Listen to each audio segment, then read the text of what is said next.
Ako si Hernan, magbabahagi ng kwento. Maliit pa lang ako, Commander, lumaki na ako sa mga bisig ng aking stepfather. May isip na ako noon nang palagi niya akong pinapalo. Palagi niya ring sinasabi sa akin na hindi niya raw ako tunay na anak. Anak daw ako sa labas ng aking nanay. Yun ang isa sa dahilan kung bakit lagi niya akong pinapalo. Hernan, umutang ka nga ng alak. San po, itay? Wala talagang utak tong batang to. San pa? Sa mga tindahan. Kahit na ayoko, Commander, napipilitan ako. Alam naman kasi ng tindahan sa tapat na inuutos lang ito ng aking stepfather. Pasensya na po kayo. Alam niyo naman po pag alak ang inuutang. Sige lang, Hernan. Iuwi mo na to. Salamat po. Tay, ito na po. Maasang ka naman pala pagdating sa pagpapautang eh. Tawagin mo nanay mo. Nandun po sa likod naglalaba. Tawagin mo. Nang tawagin ko si nanay, bigla siyang binato ng aking tatay ng isang basahang basa at meron pang mga kanin at dumi na nanggaling sa lamesa. Ano bang problema mo, ha, Froilan? Ang problema ko yung anak mo. Bakit? Inaano ko ba ng anak ko? Pangit eh. Hindi ko kasi lahi. Ang problema sa'yo, hindi ka magkaanak. Bakit? Dahilan na ba yun? Para magpabuntis ka sa iba? Eto na naman tayo. Puro na lang ba ganyan? Nabubusit kasi ako sa tabas ng mukha ng anak mo. Palisin mo nga yan. Matapos akong pautangin ni tatay, bigla niya akong gaganunin. Hindi naman ako nagtatanim ng sama ng loob dahil nga itinuturing ko siya na isang tunay na ama. Araw-araw, Commander, ganon ang sinasapit ko. Sa edad kong 13, halos mata at dila ko na lang yata ang walang latay. Hanggang sa isang araw, ang Lolo Soliman ay dumalaw sa bahay. Kasalukuyang binabangag ako noon ng stepfather ko. Bumalik ka rito, Hernan. Inubos mo pa yung ulam? Hindi po ako umubos. Yung pusa po. Yung pinakahuling bangag sa akin ng aking stepfather ay pinigil ni Lolo Soliman. Itay, ba't ba nandito kayo? Bumalik na nga kayo ron sa tumana. Hernan, apo, halika rito. Tahan na, apo. Ikaw naman, Froilan. Hindi ka na naawa sa anak mo. Liliwanagin ko lang, tay. Hindi ko yan anak. Kahit na, respetuhin mo na lang ang bata. Bakit? Matanda pa ba dapat na rumespeto sa bata? Froilan, itigil mo na nga yung bunganga mo. Araw-araw ka na lang lasing. Hindi naman nakakatulong yan sa pamilya. Bakit di ka na lang magtrabaho? At bakit naman ako magtatrabaho, itay?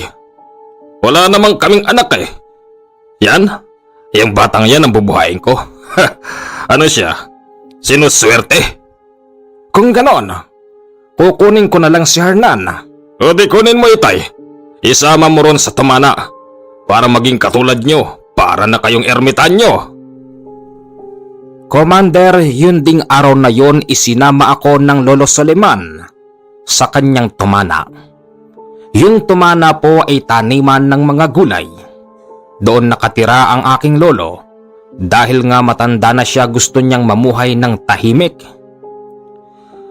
Lolo, salamat po ah. Wala yun, apo.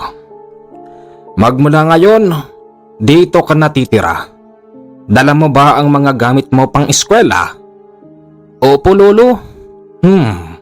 Hayaan mo kahit nandito tayo sa malayong kabihasnan. hindi ito dahilan para hindi ka makapag-aral. Salamat po, Lolo.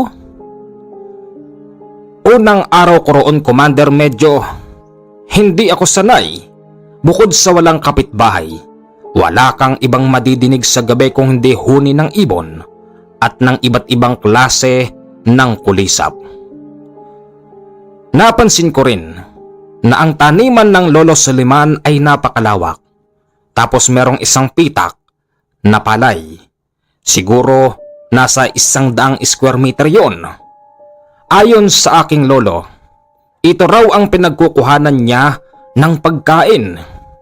Nagtatanong naman ako kung saan ba siya kumukuha ng tubig para makapagtanim ng palay kahit tag-ulan.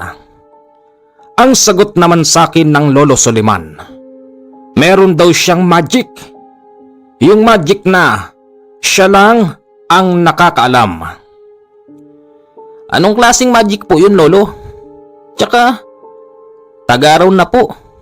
Yung palay po ninyo, hindi man lang natuto yan. Eh di ba, Lolo, pantok itong gawin na to? Oo, pantok ito, Apo. Pero, kita mo naman ang mga pananim ko. Tigmak sa tubig.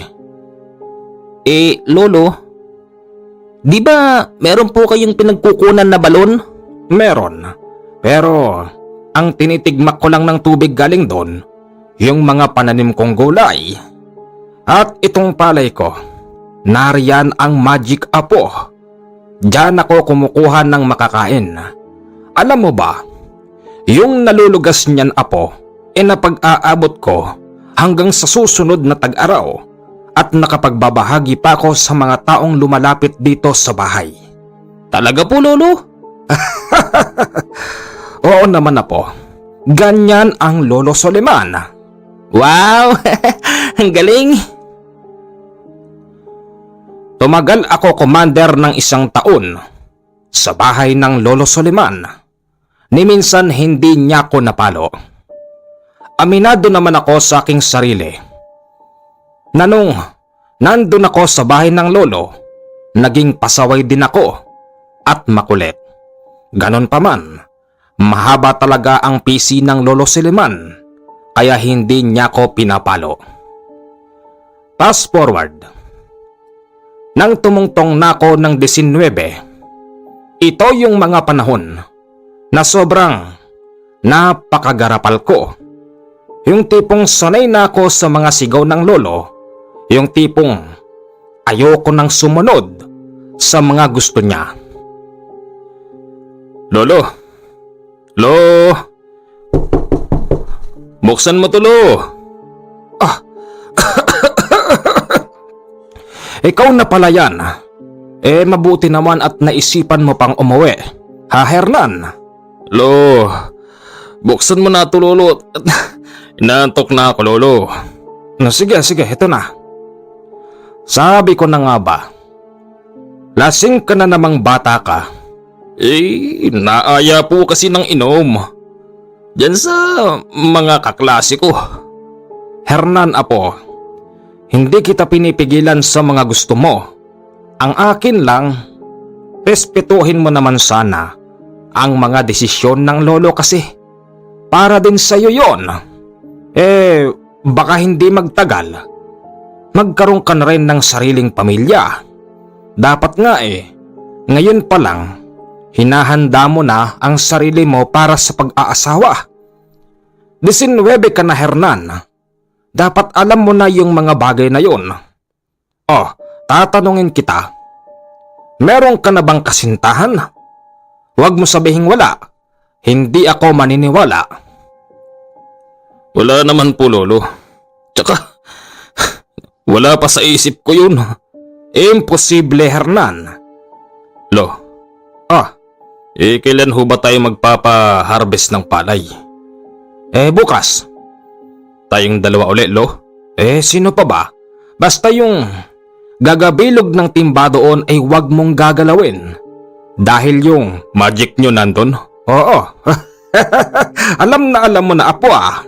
Siyempre naman, Lo. Ang tagal ko na rito. Huwag kayo mag-alala, Lolo. Kahit ako na lang, kaya kong lugasin lahat yan.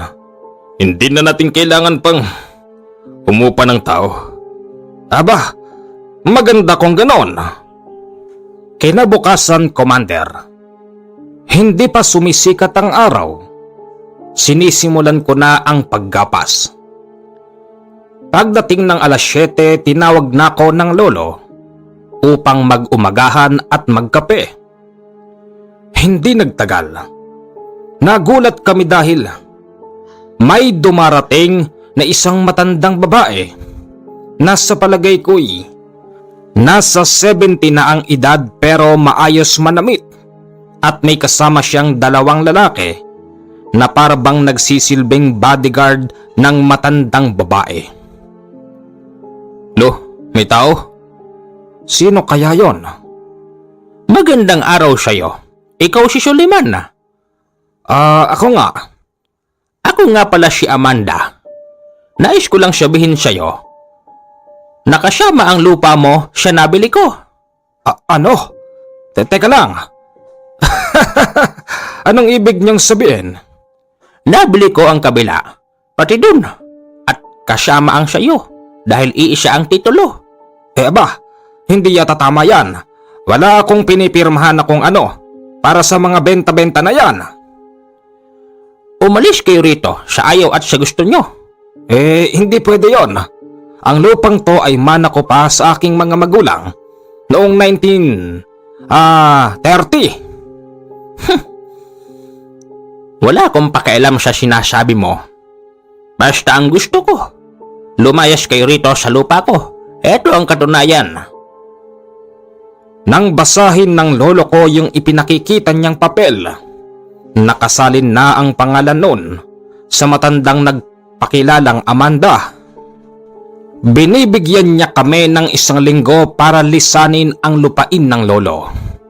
Pero ayon sa aking lolo, kahit na anong mangyari, hindi siya aalis sa lupang kanyang kinalakihan. Lo, hindi ko gusto banta ng matandang yun. Oo nga eh. Kaya tanda-tanda na, malapit na siyang pakinabangan ng lupa. Aba, nang aagaw pa ng hindi kanya. Yan kasi hirap eh. Pag mayaman ng tao, aagawin ng gusto. Baka nga peke yung pinakikitang titulo nun eh. Yun din ang duda ko. At saka sino namang magbebenta ng katabi ko? Sa pagkakaalam ko, yung mga may-ari niyan ay nasa ibang bansa. At kung mabenta man yan, bakit naman madadamay pati yung sakin? Ano sila, swerte? Hindi pwede yon. Ipaglalaban ko ang akin. Tama yun, Lo. Makalipas ang 1 linggo, may dumating na napakadaming tao. Yung sinasabing nabiling lupa ay binakuran. Nandun pa nga kami sa loob ng lupain ng lolo nang bakuran yon ng maraming tao. Kinakausap namin sila. Sinasabi namin na wag idamay ang lupa namin, pero ayon sa mga taong nagbabakod, napag-utusan lang daw sila. Kinagabihan pag-alis ng mga tao, sinira namin ng lolo yung mga barbed wire na nakapaikot sa kanyang lupain. Diyos ko naman, Lolo. Ba't may mga ganyang klase ng tao? Hindi pa sila makontento sa yaman nila. Lo, anong gagawin natin? Dapat na ba tayong magreklamo sa munisipyo? Kung maaari, gagawin ko yon. Pupunta tayo sa munisipyo sa Lunes. Hindi pwede yan. Abay, mana ko pa to sa aking mga magulang. Matagal na panahon na. Matanda ang hawak kong titulo. Kaya't hindi ka panipaniwala ang sinasabi ng Amanda na yon. Ay, nako. Ako tuloy kinakabahan, Lolo eh. Lo, di ba? May sinasabi kayo ritong kulaong? Oo, mutya ng kulaong. Ayun yung hindi ko pinapuputol sa'yo. Yung gagabilog ng timba na merong tubig. Lolo, di ba sabi nyo merong magic yun? Bakit hindi nyo gamitan ng magic yung Amanda na yun para magbago yung isip? Apo, kung sakaling muling babalik dito si Amanda, mapipilitan akong gamitin sa kanya ang mutya ng kulaong. Pero hindi na bumalik eh. Puro mga tau-tauhan lang niya ang pabalik-balik dito na hindi man lang nagsasawa. Pero lolo, kaya ba talagang baguhin ng mutya ng kulaong? Yung isip ng matandang buwakaw na yun? Kayang-kaya. Walang problema doon. Sana nga bumalik pa siya. Inaasahan namin, Commander, na muling magpapakita rito si matandang Amanda para magamit ng aking lolo yung tinatawag niyang mutya ng kulaong. Sa mga hindi nakakaalam, yung tinatawag ng lolo ko na mutya ng kulaong, ito yung malaking suso na palaging nakakapit sa puno. Ayon sa lolo ko, meron daw itong kakaibang gabay at yung pinakamutya nun ay nasa kaloob-looban ng shell ng parang suso na kumakapit sa puno. Lo, habang nagtatagal, mas lalo akong nakakaramdam ng takot. Lalo na ngayon, lolo. Ewan ko ba kung bakit ganito nararamdaman ko. Kaya pala ako nakakaramdam ng matinding takot sa gabing yun dahil pauulanan pala kami ng bala ni lolo. Maya-maya lang kasi may taong nagsisisigaw sa labas. Pinalalabas kaming pilit. Nang madinig namin yun ng lolo, sinabi niyang walang lalabas dahil hindi kami maaano. Nagpaputok ng bala ang mga lalaki sa labas. Akala namin ng lolo, sa itaas lang ipinutok, pero itinutok pala sa mismong kubo ng lolo hanggang sa nagkanda ubos-ubos na lang ang mga bala nila. At bago magsigsialisan ang mga lalaki, nagsabi pa silang tiyak na patay na raw kaming dalawa ng Lolo Soliman. Lo, ayos lang ho kayo? Ayos lang ako, apo. Huwag ka munang tumayo. Lo, wala na ho sila. Ako maunang tatayo. Wala na nga ang mga lalaki. Apo, tignan mo nangyari sa labas. Pagtingin namin, Commander, sa mga pananim ng lolo, nagkanda putol-putol. Yung saging malapit sa kubo na putol, yung papaya at iba't ibang klase ng halaman. Pero yung mismong kubo ng lolo, wala man lang ni maski isang bala ang tumama. Lo, ibig sabihin, itinapat pala sa kubo? Pero kahit isang tama ng bala, wala man lang yatang tumama sa kubo. Oo nga. Kung merong tumama, tiyak na lulusot. Paano nangyari yun, lolo? Ibig bang sabihin nun yung mga pananim lang ang sinira nila? Hindi, apo. Ang bala ay walang sasantuhin. Walang iiwasan. Isa lang ang ibig sabihin nun. Pinrotektahan tayo ng mutya ng kulaong. Ha? Talaga? Oo. Tama ka doon. Makalipas ang 2 oras, may dumarating na mga pulis. Ayon sa kanila, meron daw nagsabing may nagbabarilan daw dito. Inabutan naman ng mga pulis ang nangyari sa mga pananim. Isa-isa nilang tinignan ang bawat sulok ng kubo kung meron bang tama. Hinalughog din ng mga pulis ang loob ng bahay ng lolo kung meron bang makikitang baril. Ano nangyari dito? At sino yung mga nakabarilan nyo? Wala kaming nakabarilan, sir. Kami ang pinagbabaril. Nakadapa nga lang kami ng apo ko. Tignan nyo naman, nagkanda sira-sira ang mga pananim ko rito. Sir, wala namang ibang gagawa nun kung hindi yung Amanda na yon, dahil pilit niya kaming pinalalayas dito sa lupain ko. Huwag kang magsasalita ng tapos. Masamang nagbibintang. Saka mo sabihin yan sa harapan ng husgado. Sir, Tama na. Wala kaming mapapala rito. Sir, sandali lang. Natigilan ang lolo ko sa pagsasalita. Para bagang kami pa ang pinagbibintangan ng mga pulis na nakipagbarilan. Buti na lang talaga dahil hindi kami dinampot. Wala namang kasi silang makukuhang sapat na ebidensya para gawin yon. Ganyan talaga mga mayayaman. Kaya nilang baliktarin ng katotohanan. Palagay ko lolo, planado yun eh. Planado. Matapos tayong paulanan ng mga taong labas, maya-maya nandyan na ang mga bida-bida na pulis. Pinagbibintangan pa tayong nakipagbarilan daw tayo. Hindi pa nga ako nakakakita ng baril sa buong buhay ko. Bay, mas lalo na ako, apo. Tumanda na ako ng ganito. Pero ni minsan hindi pa ako nakakita ng ganon. Pero apo, hindi na importante yun. Ang importante, hindi tayo tinablan. O hindi man lang tayo tinamaan ng bala. Dahil yon sa mutya ng kulaong. Lolo, parang pakawari ko eh. Sobra naman yatang mahiwagay ang kulaong na yan. Lolo, may sinasabi ka pang gabay. Ano ba yun? Hindi ko maintindihan eh. Pwede bang paliwanag mo naman sa akin, lolo? Ano ba yun? Pwede bang isuot yun?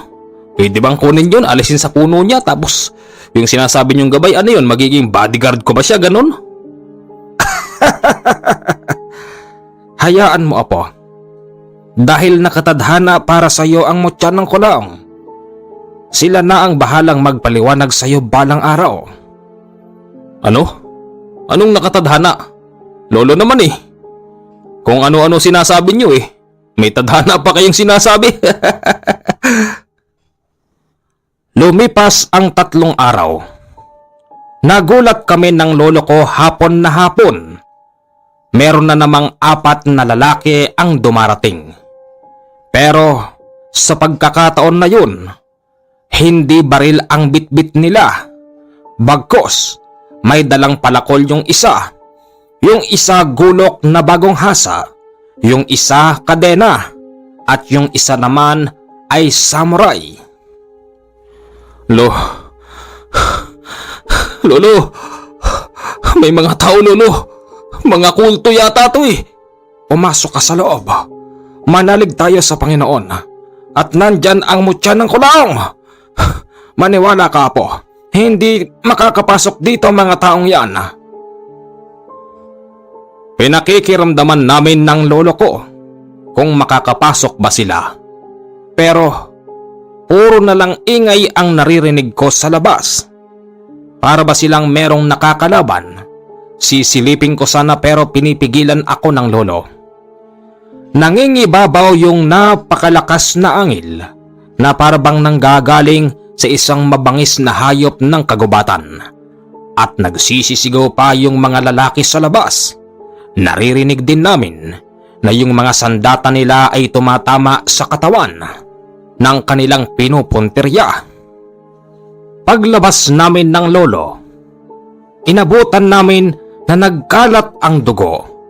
Pero ni maski isang katawan ng 4 na lalaki ay wala kaming nakita. Lo, ano na naman tong nangyari? Parang nakakatakot na, lolo. Huwag kang matakot sa kanila. Katulad ng sinabi ko, meron tayong bantay. Walang sino man ang pwedeng gumalaw sa atin. Kahit na yung Amanda na yan. Sige, mag-utos siya ng kung sino. Natitiyak kong papatayin sila ng gabay ng mutya ng kulaong. Nagkamali si Amanda ng binangga. Uubos siya ng maraming buhay bago siya magtagumpay sa masamang balak niya sa aking lupain. Kaya kung ako sa kanya, mag-isip-isip na siya ng mahusay. Pag ako nainis, apo, bibit-biting ko ang mutya ng kulaong at pupunta ko sa bahay ng Amanda na yan, kahit na hindi ko alam kung saan ba yung bahay niya. Bakit, lolo, hindi natin gawin? Para matigil na to. Lo, Natatakot talaga ako sa pwedeng mangyari sa atin. Apo, hanggat naririto tayo sa aking lupain at nandyan ang mutya ng kulaong, walang mangyayari. Pero lolo, paano kung may magnakaw ng mutya ng kulaong? Apo, may gabay ang mutya, kaya't hindi yan basta-basta mananakaw. Pasensya na ho lolo. Matatakotin talaga ako lalo na sa mga dugo-dugo na yan. Pakawari ko talagang matindi yung pinagdaanan. At isa pa, ano bang nangyari? Bakit nawala yung mga lalaki? Bakit puro dugo na lang? Ang pumatay sa kanila walang iba kung hindi yung gabay ng mutya ng kulaong. Pasensya na lolo. Kahit siguro paulit-ulit niyong sabihin, hindi ko pa rin yan maiintindihan. Sa mga sumunod na linggo, walang dumating na kung sino hanggang sa isang araw, mensahero ang dumating sa amin. Tao po! Magandang hapon po! Magandang hapon. Sino ho sila? Haha, Koreyo! May sulat para sa mahal mong lolo. May sulat daw. Saan yang galing? Mamang mensahero. Basahin nyo na lang. Sige ho, layo pala ng lugar nyo. Kakatakot. Nang mabasa namin ng lolo ang sulat, liham ito mula sa isa niyang kapatid na nasa Maynila. Ang sabi, meron daw namatay na isa sa kanyang anak, kaya't pinapupunta kami ron. Lolo, pupunta ba tayo? Apo, ako na lang ang pupunta. Maiwang ka na lang dito. Huwag ka mag-alala. Huwag ako mag-alala dahil nandyan ang mutya ng kulaong dahil hindi ako maano. Yan na naman tayo lolo paano naman kayo? Huwag mo kong isipin. Ang importante lang naman dyan sa Amanda na yan yung lupa at hindi yung tao. Lo, di nyo ba naiisip na baka talagang pinapupuntirya tayo ng Amanda na yun? Luwag ka nang tumuloy. Dito na lang tayo. Importante ito, Apo. Oo, alam kong importante rin ang lupa natin. Pero ang lupa ay nariyan lang. Huwag ka mag-alala. Babalik ng buhay ang lolo. Sige po. Commander, lumipas ang 4 na araw, hindi bumalik ang lolo. Nag-aalala na ako. Hindi naman ako makaalis-alis sa lupain ng lolo. Natatakot kasi ako baka mamaya wala na yung kubo namin at tuluyan ng bakuran ng malaking pader ang pag-aaring lupain ng Lolo Soliman. 3 araw pa ang lumipas nang pumunta sa bahay ang aking stepfather. Hernan! Ano yun tayo? Bakit? Anong ginagawa nyo rito? Hoy, Hernan. Ikaw ba talaga hindi ka ba dadalaw sa bahay? Ito na huling gabing burol ng lolo mo. Ano?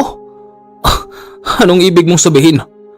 Ang hina mong umintindi. Patay na ang Lolo Soliman. Patay na. Ha?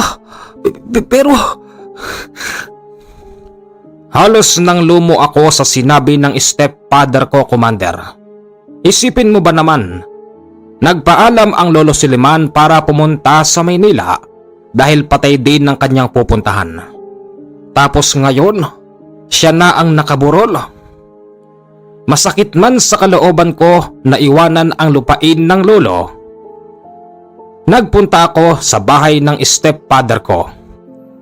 At dito'y aking nakumpirma na ang Lolo Soliman ay patay na. Marami akong napagtanungan. Kaya lang, walang makasagot ng tama dahil lahat sila ay walang nalalaman. Nakita na lang daw nila na ang lolo ay duguan sa gilid ng daan sa papalabas ng baryo. Lolo, paano na to?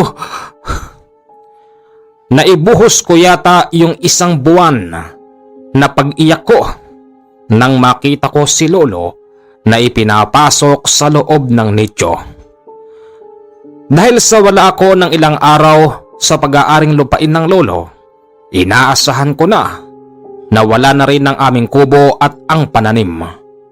Ganun pa man, nagbakasakali akong bumalik dahil may mga naiwan pa rin na importante at wala na akong plano pa na ipaglaban ang lupa ng Lolo. Pero napakaswerte pa rin pala. Inabutan kong walang nagalaw sa lupain at sa kubo.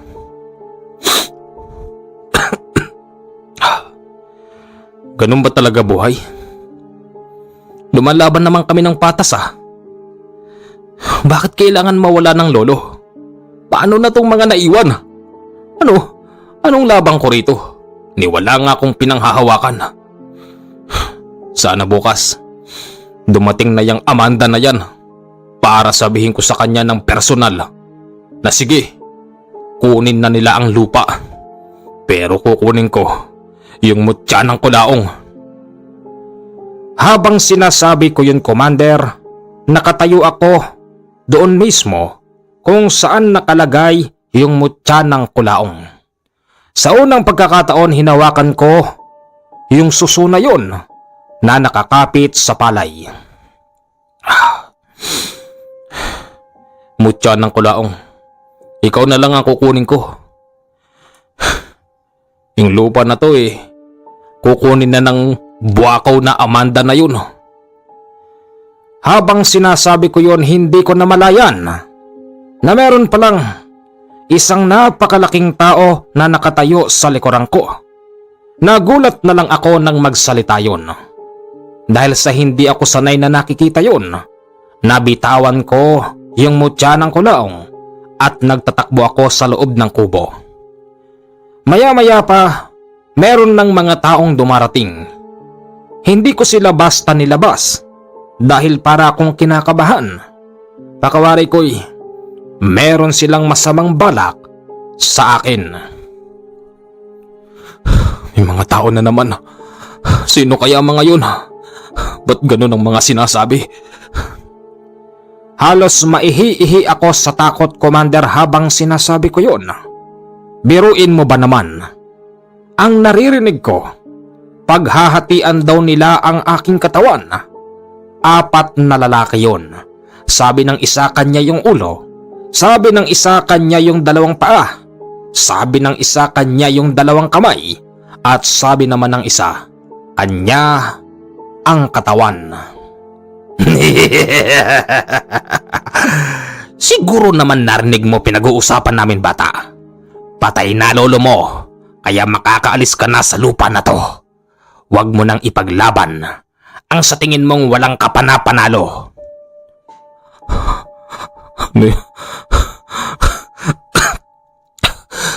Sino ba kayo? Sino ba kayo? Pinapunta kami rito ni Amanda para patayin ka. Kung isusuko mo ang sarili mo sa amin, walang maaano kahit sino. Pero kung aalis ka ng matiwasay, mas maigi pa. Kaya kung ako sa'yo, bata, magbalot-balot ka na. Matapos niyang sabihin yon, nagkaroon ako ng lakas ng loob na sumilip sa nakabukas na bintana. Pagsilip ko'y yung 4 na lalaking nakatayo sa harapan ay para bang hindi tao kung titignan. Malalaki kasi ang mga katawan nila. Tapos mga nakahubad. Yung mga mukha nila maihahalin tulad ko sa galit na aso. Sino kayo? Sino kayo? Mga tao ba kayo? Paano kayong nautusan ni Amanda? Tao lang din kami, Hernan. Pero kami yung mga taong kumakain ng kapwa-tao. Ano? Mga aswang kami. Mamili ka. Buhay mo o ang lupaing ito? Buhay ko, siyempre. Ganon naman pala. Madali ka naman palang kausap. Ano pang inaantay mo? Lumayas ka na rito. Ngayon din. Mag-alas sa balutang ka na. Bibigyan kita ng 10 minuto. Commander, talagang takot na takot ako noon. Sinunod ko ang gusto nila. Iginayak ko ang lahat ng mga gamit na importante. Pero habang nilalagay ko yun sa mga sako, parang narinig ko ang mahinang tinig ng Lolo Soliman. Ang sabi niya, wag daw akong aalis ng bahay. Wag ko raw hayaang mapunta kay Amanda ang lupain at wag daw ako mag-alala dahil nariyan ang mutya ng kulaong para ako'y protektahan. Halos tumagal ako ng kalahating oras sa loob. Maya-maya pa narinig ko na naman ang sigaw nung lalaki. Ano ba? Hindi ka pa ba tapos? O baka naman pinag-aantay mo kami sa wala? Pasukin niyo ang bahay. Nang madinig ko yon, agad kong isinarado ang kwarto. Narinig ko rin nang magsigsipasok sila sa loob. Bata, kahit magtago ka pa sa loob, naaamoy kita. Akin ang ulo mo. Hindi kayo makakapasok dito. Hindi kayo makakapasok. Maya-maya pa, nakarinig ako ng malakas na impit sa bandang kanan. Para bang may dumakma sa aswang na naroroon. Narinig din yon ng mga kasama niya, dahilan kung bakit nagtakbuhan sila papalabas. Anong klaseng halimaw tong kaharap natin? Nang sabihin yon ng isa, agad akong lumabas ng kwarto at sumilip sa bintana. Kitang-kita ko, Commander, yung malaking tao. Yun yung taong nakita ko rin sa gabing yon. Bit-bit niya yung isang aswang na wala ng buhay. Bali na pala ang leeg nun. Tapos kinakagat pa yung isa sa braso. Yun ba talaga yung yung sinasabing mutya ng... Hindi ko maipaliwanag kung ano yun. Hindi ko alam.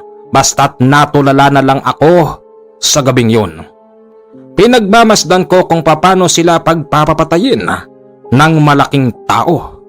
Yung isa pa nga, nagtangkang tatakbo pero inabutan siya ng malaking mama. Kaya naman pala walang natitira ni maski isang katawan doon. Kapag may naganap na patayan, binibitbit sila ng malaking mama at itinatapon sa pinakamalapit na sapa. Pagsikat ng araw, may mga dumarating na naman na mga pulis, pero mga nakasibilyan. Magandang umaga ho, sir. Ano po atin at napadpad kayo rito? Wala naman. Binalikan lang namin ang lugar ng barilan. Nasaan ang lolo mo? Lolo ko? Wala na po. Bakit? At anong nangyari? Patay na po. Ano? Bakit namatay? At sinong pumatay sa kanya? Sa mga tono ng salita ng pulis na yun, para bang meron siyang nalalaman. Hindi ba pwedeng pag sinabing namatay, maaring sa sakit? Pero iba ang tono niya. Para bang sinasabi niyang talagang may pumatay sa lolo ko. Dahil sa wala naman akong laban, kung hindi manahimik, pinabayaan ko na lang na magdadaldal ang matabang pulis na yon sa harapan ko.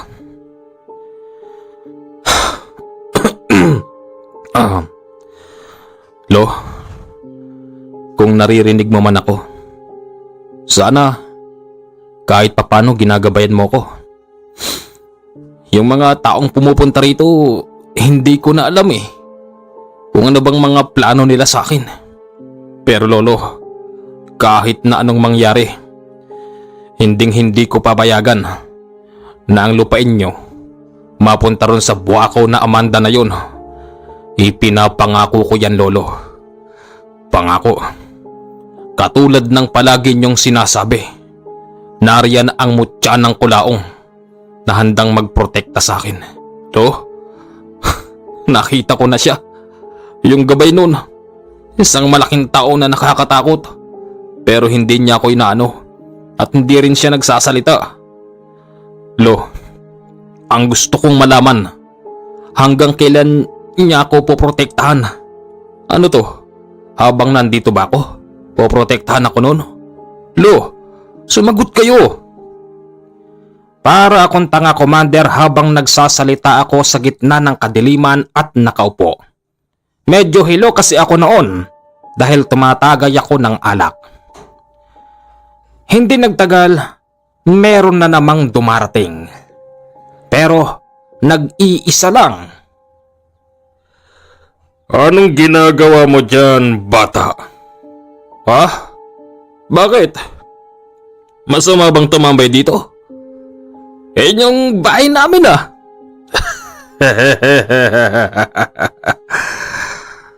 Alam ko, pasensyahan tayo, bata. Pero, bago ko gawin ang plano ko, gusto kong sabihin sa'yo, nakukunin ko ang mutya ng kulaong. Hindi pwede yan. Ba't mo kukunin? Amin yun. Nanakawin mo? O di subukan mo? Subukan mo. Sinipa ako ng malaking tao na yun, Commander. Kaya't gumulong ako ng 4 na beses. Tapos dumiretso siya sa puno ng palay kung saan nakakapit yung suso. Kitang-kita ko rin nang bigla siyang sakmalin ng gabay ng mutya ng kulaong. Tapos binato. Nang ibato siya ng gabay ng mutya ng kulaong, hindi siya bumulagta sa lupa dahil naglabas siya ng nakakatakot na pakpak na parabang sa paniki. Hindi na ako makapaniwala sa mga nakikita ko. Akala ko'y isa lang itong malaking kalokohan o kaya na may imahinasyon lang. Pero hindi eh. Totoo talaga ang nakita ko. Isang tao na merong pakpak na parang sa paniki. Nilalabanan niya yung gabay ng mutya ng kulaong. Nakikita ko rin na gumagamit ang aswang ng mga nagtutulisan na kuko. Pero parabang hindi man lang yon iniinda ng kalaban niya hanggang sa nang nakakuha ng pagkakataon ng gabay ng mutya ng kulaong. Nadakma siya nun sa leeg. At walang ano-ano, hiniwalay ang ulo sa katawan.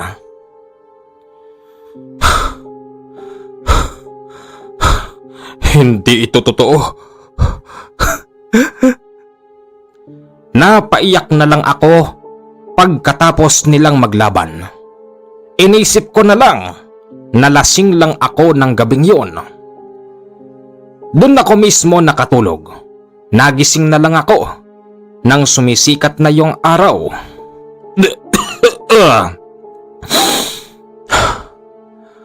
Nakatulog pala ako rito. Totoo ba yung mga nakita ko? O baka naman lasing lang ako? Tuloy pa rin ang buhay. Amin pa rin ang lupan to. Walang sino mang pwedeng umangkin dito. Lumipas pa ang 1 linggo. Nagulat ako sa mga nangyari dahil yung mga katabing lupa namin ay binubungkal ng mga tao. Pag nakausap ko ang isa sa mga tao, ayon sa kanila, tataniman daw yon ng kung ano-ano. Pagkatapos daw ng mga katabi namin, yung mismong lupa naman ng lolo ang kanilang tataniman. Sinabi ko sa kanila, magkakamatayan pag ganon ang ginawa nila. Dahil nga habang ako'y nabubuhay, hindi nila makukuha ang pag-aari ng aking yumaon na lolo. 2 araw pa ang lumipas. Dumating si Amanda. Sadyang may siya pala talaga ang batang to. Amanda, pasalamat ka wala na lolo. Alam ko. Oo, alam mo. Dahil ikaw ang nagpapatay, di ba? Matanda ka na, Amanda. Katulad ng sinasabi ng lolo ko, malapit ka na ring pakinabangan ng lupa pero bakit nangaagaw ka pa ng hindi iyo? Bakit? Sino ba ang unang pinakinabangan ng lupa? Hindi ba yung kawawang lolo mo? Oo, iho. Sasabihin ko sa'yo, ako ang nagpapatay sa lolo mo. Ikwento mo nga, Turo, kung paano nyo tinapos ang buhay ng lolo ng batang to. Ganito po yun, madam. Una, habang siya'y naglalakad, binitbit namin siya at isinakay sa van. Tapos, sinakal namin siya gamit ang alambre at unti-unti namin siyang pinahihirapan gamit ang aming mga kutsilyo. Binubutas namin ng kanyang katawan at tinanggalan namin ng are. Kinuha ko rin ang kanyang puso at ipinakain sa iba nating mga alaga. Tapos syempre tinanggal ko ang dila niya. Tama na! Tama na. Mga...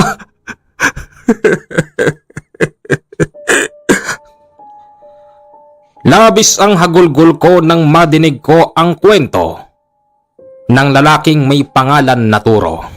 Hindi ko masikmura, hindi ko ma-imagine yung mga ginawa nilang hindi maganda sa mahal na mahal kong lolo. Hanggang sa pinagtabuyan ko sila. Magsiksyalis na kayo. Mga hindi kayo tao. Ngayong alam mo na, bata, anong gagawin mo? Magsusumbong ka sa mga pulis? Bata, walang magagawa ang mga yun. Tandaan mo, sa mundong ito, kung sino ang may pera, siya ang mas nakakalamang. Hindi mo madadala dyan sa impyerno yung pera mo, tanda. Sinabi ko ba? Masyado ka nang nilalamon ng pera. Sa pera ka nabubuhay, kaya't sa pera ka din mamamatay. Sa nakikita ko dyan sa mga tao sa paligid mo, sila rin ang papatay sa iyo dahil lumilikha ka ng sariling demonyo. Hindi mangyayari yun, bata. Tandaan mo, ang pera ang pinaka-importante sa ibabaw ng lupa. Pag meron ka nito, lahat ay mapapasunod mo. Hindi totoo yan. Merong mga taong hindi nabibili ng pera. Merong mga taong may sariling prinsipyo at kami yun. Galing mo naman. Aagawin mo lupa namin ni hindi ka man lang nagbigay kahit isang kusing. Siguro kung nagbigay ka man lang kahit na 1,000,000, papayag na kami. Pero hindi eh. Kinuha niyo pa buhay ng lolo ko. O hindi ako magsusumbong sa mga pulis. Pero itaga mo sa bato, Amanda. Mamamatay ka rin.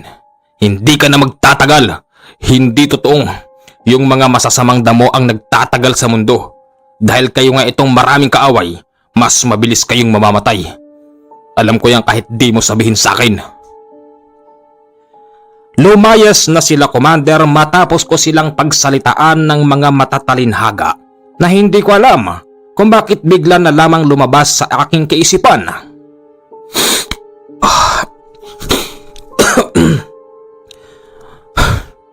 May karma rin kayo. Hindi man ako magbigay ng hustisya sa pagkamatay ng Lolo Soliman. Titiyakin kong ibang tao ang magbibigay nun sa'yo. Makakakita ka rin ng katapat, Amanda. Nangangako ako, makakarma ka din. Kinagabihan, napanaginipan ko ang Lolo Soliman. Mula sa kanyang kinatatayuan sa labas, tinatawag niya ko. At nang mapabangon ako, ipinakikilala niya ko sa isang malaking mama. Lo, nakita ko na siya dati pero hindi siya nagsasalita. Lo, sino ba talaga siya? Apo, patawarin mo ko dahil hindi ko pa nasasagot ang mga katanungan mo patungkol sa mutya ng kulaong nang ako'y nabubuhay pa. Ngayon, kahit sa panaginip lang ipapaliwanag ko sa'yo. Ito ang mutya ng kulaong. Nasa loob nito. Pwede mo itong isuot kahit saan ka magpunta. Ang totoo niyan, pwede ko tong dalhin nang ako ay umalis dito sa bahay, pero mas inintindi kita po at mas pinahalagahan kita. Alam ko kasi na kapag umalis ako ay darating sila. Ngayon na po, ang mutya na ito ay pwede mong dalhin kahit saan. Hindi mo ito pakakainin ng kung anumang dasal. At ang gabay ng mutyang to ay palaging nariyan. Pero apo, ito rin ang tandaan mo. Merong hangganan ang paggamit nito at meron ding hangganan ang paggabay ng mutya na to. Apo, mag-iingat ka. Lolo? Bigla na lamang akong nagising, Commander. Bitin. Pakawari ko'y meron pang hindi na ipapaliwanag ang lolo sa aking panaginip. Kasabay ng oras na yon, ang pangbubulabog sa akin ng isang taong nagmumula sa itaas. Ang lakas nung angil nun. Paikot-ikot siya sa bahay. Ano yun? Tao? Nasa itaas? Diyos ko naman. Nang lumabas ako ng bahay, tumitingala ako kung saan ba nagmumula yung ingay. Mamaya nasa kanan, mamaya nasa harapan, mamaya nasa tapat ko na. Palipat-lipat ito na animoy ng aasar. Anong gagawin ko?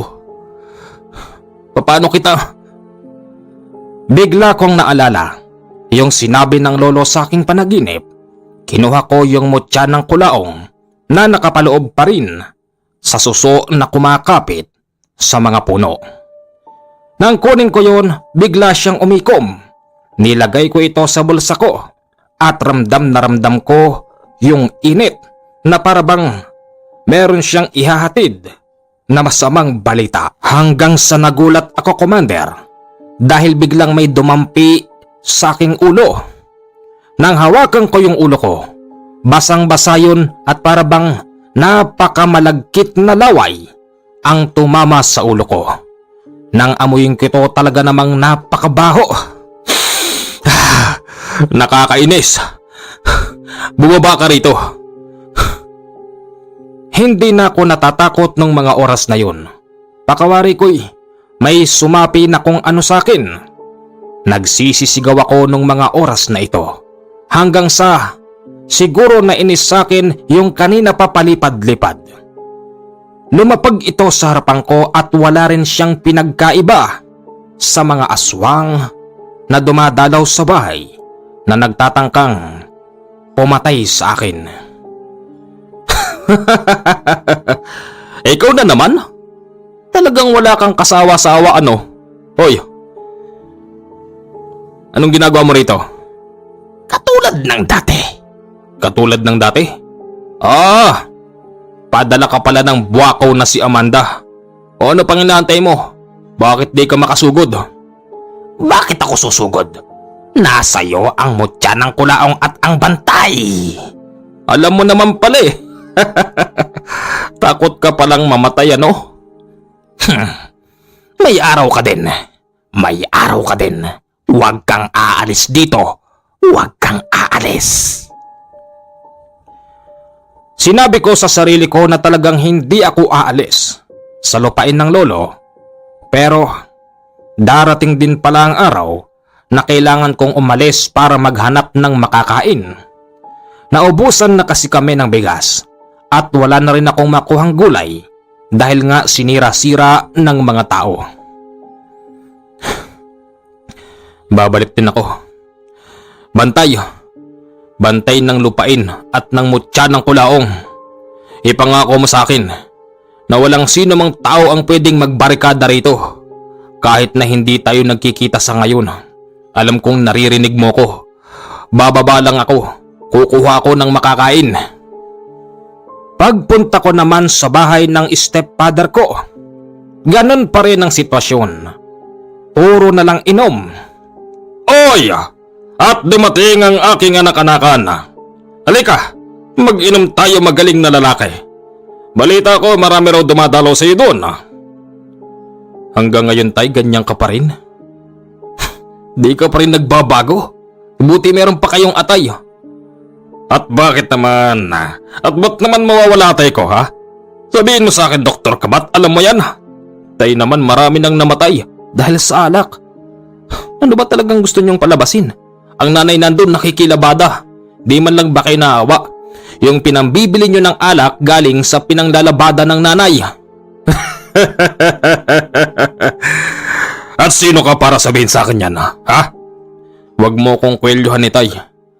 Huwag niyong hayaan na gumanti ako.